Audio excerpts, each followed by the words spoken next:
Got to hit the button. So we're live now. I'm going to do it all again. I want to say to myself, happy birthday. Today was my birthday. Carolina Panthers did not give me the victory that I wanted to, but I love what I do, so it's not a problem at all that I'm working for you guys today on my birthday. Carolina Panthers once again had a close game, had a game that you thought, man, this is just not looking good. It's not going to work out well, but they find a way to claw back, and I think that's something to be optimistic about in terms of our future. But for now, we're not winning. All right, final score in this game: Denver Broncos 32, Carolina Panthers 27. And yeah, if you're watching on Facebook or Twitter, I always invite you to go on over to YouTube, because I got the nickname Man of the People because I like to work for the fans. So that is foremost what I like to do different from other media companies, is to go live so that I can interact, get questions from you all, ask those questions to players or coaches, and come back and do a video and post those answers. So if you enjoy that and you hadn't already hit the like button, go ahead and do so. And if you're on Facebook or Twitter, go ahead and jump on over to YouTube so that you can ask those questions. So yeah, this game, Chris Johnson said the game was still close, but didn't end how he wanted it to end. And hey, I agree with you there, man. It was not the ending that I wanted, but today was an ending that I really feel like I saw coming more than I did in those other games. And I think Coach Rule has his work cut out for him for the rest of the season. I'm going to get into that. But each week after the game, it's COVID right now in the world. Vaccines coming, but hey, it's a long time before that's going to be able to really change the world that we're living in. So we're going post-game Zoom calls with coaches and players. So I'm going to take you through all of that, and then also, as I always do, give you a little bit of stats to go along with the game and what happened there. So as usual, Matt Rule was first up after the game. He did not wish me a happy birthday for some reason. I don't know, I might have to ask him about that tomorrow. Like, didn't you hear it's my birthday? But he said this wasn't the best played football game of the season. He felt that it was definitely a lackluster performance by the team. Was happy that they did their fighting back, which they've been very good at doing. And again, I'm going to talk about that a little bit more. I think that's going to be his biggest challenge for the rest of the year, is preserving that fight that this team has in them for the rest of the year. But he said it was too much beating themselves up, too much shooting themselves in the foot to have an opportunity to win this game. And if you were watching this game, you got to notice those penalties. Those penalties were just very untimely throughout the entire game. And then there's a few penalties you kind of wish you would have seen on the other end to help us that we did not get called for at all. So that was some things that Matt Rule talked about today. He said that punt return today for TD was just terrible, poor execution on that play. And he said that he made the comment, hey, the offense didn't do much today. The offense didn't do much today until late in the fourth quarter, but until then they were pretty much absent all day. And what do they need to do these last three games? He said they need to have a tremendous sense of responsibility. And again, that goes into what I'm thinking that his biggest challenge will be, is making sure these guys say, hey, we're not checking out. When you lose a game and it's third game, fourth game, fifth game, you still got a whole lot of time to play football, a whole lot of reasons, hey, let's get optimistic. Let's still try. But when you've gotten beat down and now you have less than a month to go, you've had to go through all these COVID protocols, guys have started to get fined for stuff, it's just humanly, I think, natural to just want to be like, you know what, let me just get through the rest of this year. So I think that's going to be one of his biggest things. And he said himself, they need to have a tremendous sense of responsibility these last three games. He doesn't believe in panic. He doesn't believe that they need to make major changes at this point, because he just doesn't believe in that kind of approach to coaching. But this one is definitely disappointing because he wasn't playing to the standard that he has set out for this team. And he still believes that Teddy Bridgewater is playing great. He still believes in Teddy Bridgewater as a quarterback.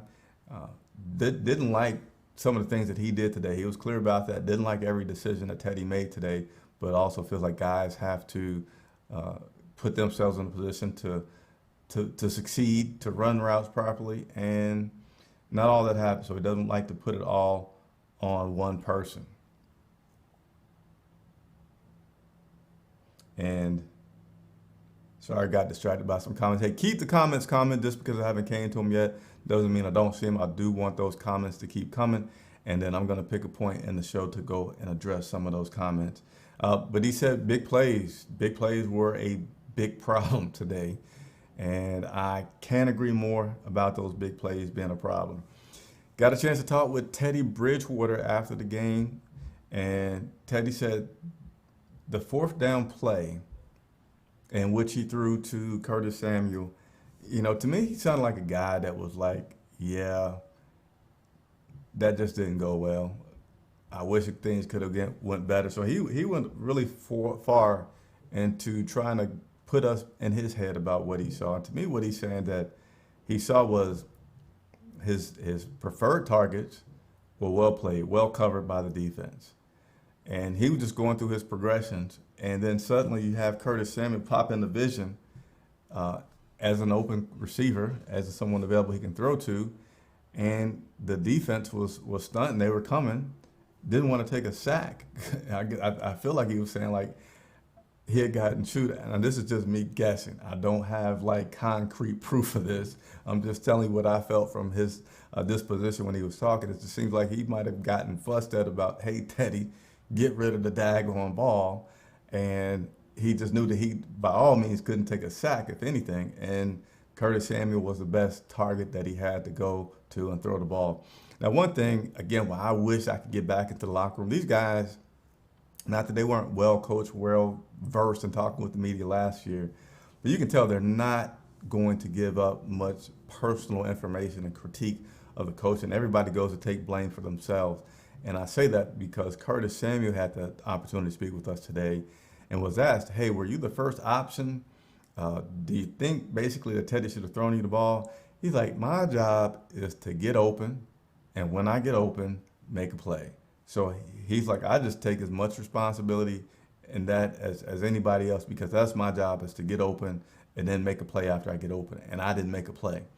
So again, that's where I go back to saying I wish I could be in the locker room. But hey, hats off to Matt Rule for the way that he's been coaching these guys and have everybody on that one accord and that team and that self-responsibility.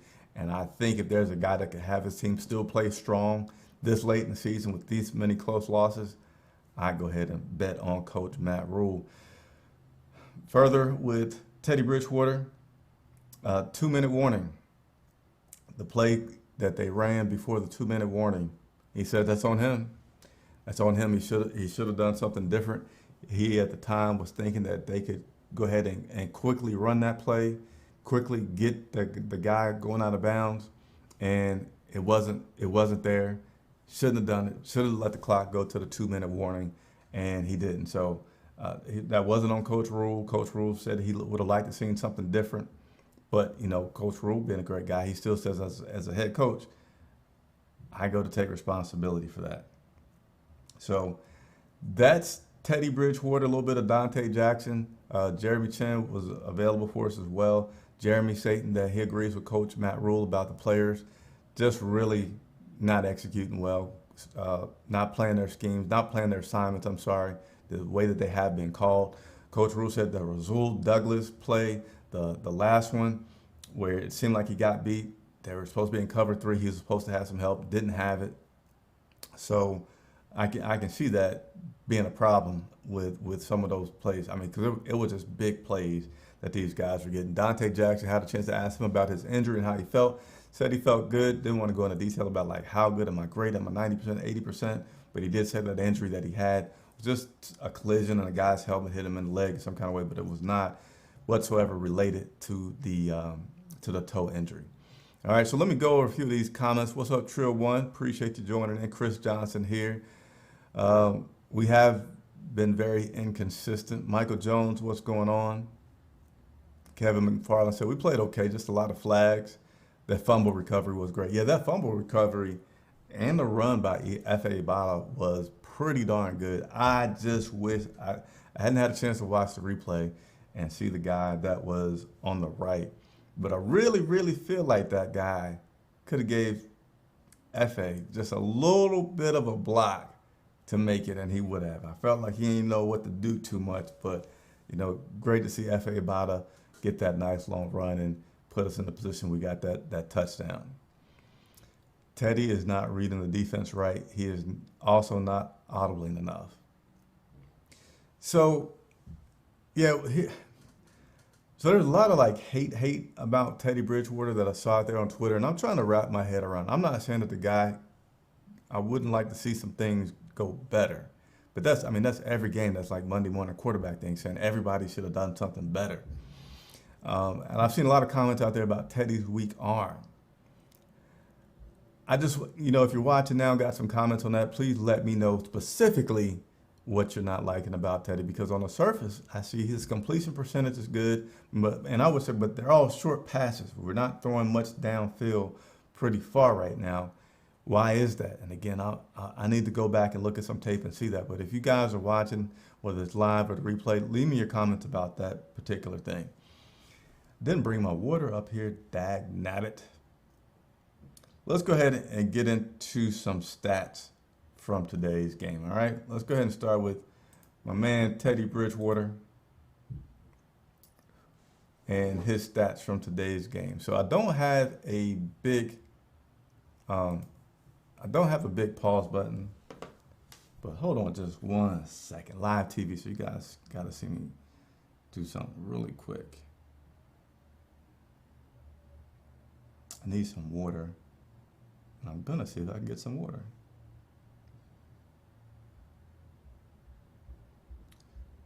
All right, so hopefully somebody's gonna open this door and bring me some water in a second, but let's go and look at these stats today from Teddy Bridgewater. Hold on, before I get into that. So Chris Johnson, he is skilled, feel like he needed more time. Teddy, that is. And then one person said that Teddy's not reading the defense right. So, yeah, as many comments as you guys have about Teddy, I want to hear it because I just want to wrap my head around it. Because at this time, I get some of the criticism. He's a quarterback. He's always going to be the most criticized player on the team. But I really don't see that he sucks, that he's awful, that he's terrible. But anyway, let's go into these stats. Teddy Bridgewater today, another good day in terms of completion percentage. He was 30 of 40 for 283 yards. The bad thing there being that he had 4 sacks. And at times seemed to be holding on to the ball too long. I'll take holding on to the ball too long far more times than I would take throwing an interception. So for me, I don't like it. It's something that's correctable, and certainly something that doesn't kill your team, even though it ain't good sometimes, but it doesn't kill your team like interceptions could. And he has not been throwing interceptions like that this year. Let's keep on going through some more stats here. Mike Davis, and by the way, we need to run the ball more. I know there's a reason why we're probably not. I'm going to get into that, but we need to run the ball more. Nevertheless, Mike Davis, still doing good, just not getting the ball enough, in my opinion. They need to find ways to get him the ball more, maybe even just trust the process a little bit more, that you can give him the rock, and even though you're behind and even though the temptation is to throw there, can you run the ball still and just be patient? Mike Davis, 11 carries, 51 yards, 4.6 yard average, and 2 TDs. And actually, I just thought of a question that I want to ask Coach Matt Rule. I got 2 questions for Matt Rule tomorrow. Let me jot these down.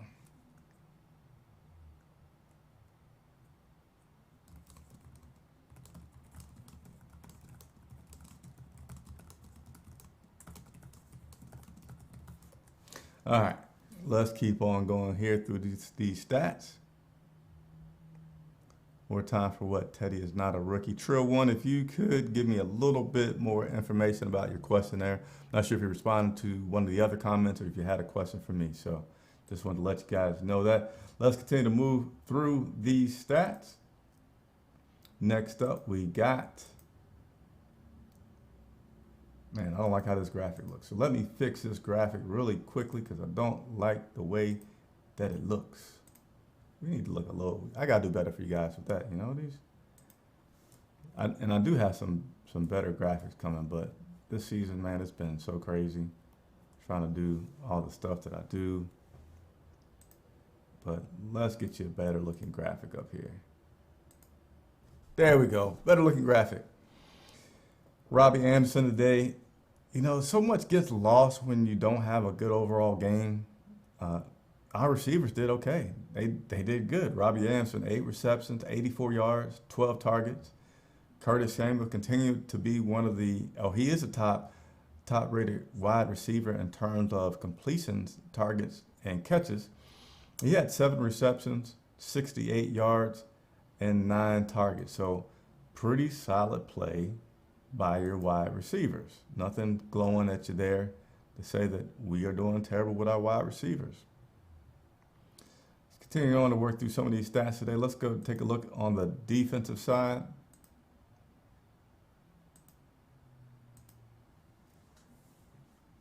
There we go with the graphic not looking good. Gotta have these graphics look a little bit better than this. So let me fix this graphic real quick for you guys. You deserve good looking graphics. So let me fix that super quick. Come back to it. Here we go. On the defensive side, Jeremy Chin has won Rookie of the Month 2 times this season. Wouldn't be surprised if he gets a third one. Wouldn't be surprised if he gets Rookie of the Year. Leading the team in tackles today, 8 tackles, 1 sack, in which forced a fumble, and F.A. Abada had that nice run, getting inside the 10 on that. He had a tackle for a loss as well as a quarterback hit. Brian Burns was still a big leader on our team. Is he our best defense? So question, is Jeremy Chin or Brian Burns our best defensive player? What do you think? I think they're both good. Well, I want to know what you all think. Brian Burns, 6 tackles, 1 quarterback hit, and then Dante Jackson have a pretty solid game in his first game back after having some weeks off trying to recover with that toe injury. Dante Jackson had 3 tackles, 1 tackle for a loss, 2 pass deflections, and one of those pass deflections looked like this guy was going up into the sky to get that ball and bat it down. So very good game by Dante Jackson. Certainly a gifted athlete, probably one of our best gifted athletes that is a football player on the Carolina Panthers team out there today. Let's see what else we got for you guys. So those are all the stats that I have. And, just to go a few things and thoughts that I have, and if you guys have some, I always like to be man of the people, meaning I want to interact, tell me what you're thinking. I feel like we're getting further and further away from the run. I don't like it. I wish that we could be a little bit more patient with the run, because Mike Davis was certainly showing that he has some Christian McCaffrey-like abilities. Certainly not Christian McCaffrey, but he was, to me, showing that you could depend on him, and he can run the ball 10 times, 15 times, 20 times, and he can also catch the ball out the backfield 10 times. And at times, he just seems to disappear. I mean, he had just 11 carries today, versus early in the year, he was closer to 15 and even kind of eking up near 20. And lately, we've been just near 10. I know that a little bit of that is because we're playing behind. Today we got behind by more than a couple of scores, so you don't have all day long. But that's something that I hope that we can get back to and feel like we should get back to. Something to keep in mind: this is still our first year. Coach Rule, Snow, all these rookies that we drafted this year is still a pretty young team. I think we got spoiled a little bit, and I think as fans sometimes we always just want perfection, and I think we got a good product coming our way, and we still got some potential. But yet again, it was another 1-score loss. It was the 7th out of the 9 losses where we just had a 1 score, as in 7 points or less, and it's tough. It's tough. My biggest things that I want to point out before I get out of here with you all about this loss today that I feel were just very telling signs. That's what I really like. I'm a really analytical person. And I'm like, how did this happen? Because I don't feel like the defense played terrible, but they did allow 4 touchdowns. And I don't feel like the offense played that good, but they did come back and play good kind of in the 4th quarter. Well, here's what I have dug up.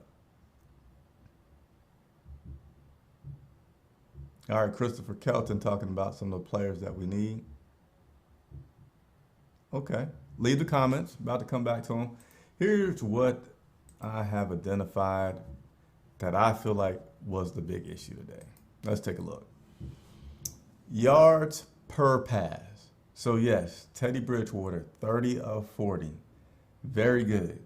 But Teddy Bridgewater had only 5.6 yards per pass, whereas the Denver Broncos had 9.6 yards per pass. So you don't need to complete 30 passes. You only need to complete 15 technically to have the same kind of output. And it's not getting the ball down the field far enough, especially on our third down situations. And I didn't write down our third down stats. Let me see if I can super quickly find it. If not, we'll just have to, all right, let me go here. Yeah, I don't have it directly in front of me. But yeah, the 5.6 yards, to me, that's a problem. You got to throw the ball downfield. I don't feel like we threw the ball downfield much at all today. And sure, defensively can just say, hey, we'll get them 5.6 yards. And then we'll just tighten up as they get close to the first down and make them punt the ball, and not score. And so that was one of our problems today. Penalties. Now, this doesn't tell the full story about how the penalty may have given them another opportunity to score or another opportunity to get a first down. Obviously, that what penalties can lead to, those more opportunities. We had 7 of them. 7 penalties for 48 yards. 7. How many did the Denver Broncos have? 2. We had 5 more penalties, and they were very costly penalties. And then we had penalties that I felt, may have been considered to be called, and they weren't called. And then last but not least, sacks. Teddy Bridgewater took too many sacks today at too many times. This team just doesn't have a lot of room for error because they don't. And when you get 4 sacks, 38 yards, that could be enough to take you out of the ball game. Denver, I think we had 1 sack against Denver. So got to pick that up. All right. And the bigger part, I'm saving the best for last. Why did this happen today? What really happened? Because again, it just seemed like a slow game a little bit, and then we score, and then we be kind of back in it. So you're like, well, hey, this isn't that bad of a game after all. It's just like it had a weird feel to it. I got something for you. All right, this is my take on the biggest thing that happened today. Those big plays, horrible. That's what did it. By far, that is what did it today. 83-yard punt return, 37-yard pass touchdown, 49-yard pass touchdown. That, ladies and gentlemen, gives you a 56.3-yard average scoring on the what I would call the big plays. Now, yeah, they had some touchdowns that were shorter. I didn't put that into it. So, maybe you could say I'm kind of cheating because I didn't include the short ones. I'll take that. But when you have not 1, not 2, but 3 big plays, you average them up, and it was 56.3 yards. That was our problem today. There's always problems in each week when you don't win. There's problems when you do win. But today, my opinion, the biggest thing, the big plays just absolutely killed us. 56.3 yards. That punt return wasn't the best thing in the world. So 3 plays, that's 21 points. It's a lot. So that's the report today. I appreciate everybody joining in live today, and we will continue to cover this team for the rest of the season and throughout the off season. Encourage you to press the like button. Helps other Carolina Panther fans find out about the channel. As well as, hey, consider, if you like this shirt, it is the long sleeve hoodie. There's a link below in the description. Allows you to buy that shirt from our Shopify channel and supports the Charlotte Vibe Carolina Panthers channel here on YouTube. That concludes my report for today. I'm going to go look at some Christmas lights for the family and ask them why did not anybody bring me some water. But if you do have any questions that you would like for me to ask Coach Matt Rule or any of the other players, leave them in the comments. Man of the people. I earned that title for a good reason. Appreciate everybody who's watching and everybody's support. Enjoy.